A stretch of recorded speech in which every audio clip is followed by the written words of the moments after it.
Guys, ito yung dalawa kong anak ni Chloe. Si Uno sa si Junior. Ayan na.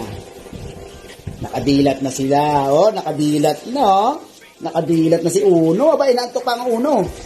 Oh, nakadilat na sila. Nakikita na yung nangungulit palagi sa kanila. Na tuwing natutulog sila kinukuha. Ayan na, nakadilat na.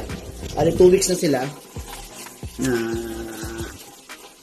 simula ng pinanganak. Go.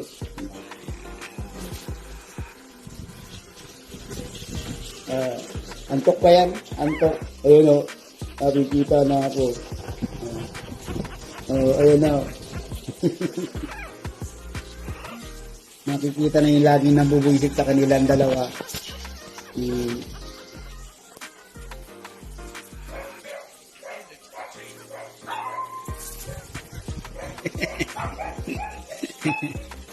Malaki, no? Malaki dun sa mga anak ni Buti Pangit. Kasi malaki na kayo siya ng sweet. Ito pala si Chloe, yung dalawa kanina. Kinuha ko. Galing siya sa taas. Kasi dinalagay ko muna dun sa taas para makadumi at makaihi at hindi dun umihi sa may kulungan.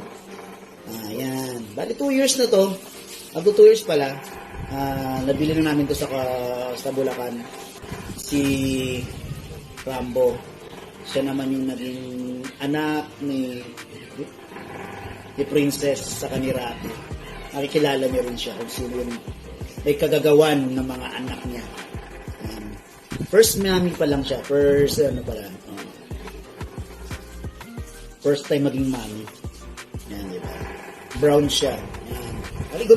Ginupitan ko sila para pag nanganak, hindi masyadong abala yung mga mahaba ilang buhok.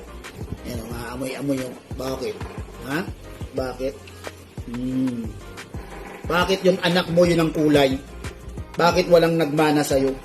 Talaga naman, hindi nagmana sa'yo. Bakit man lang isa?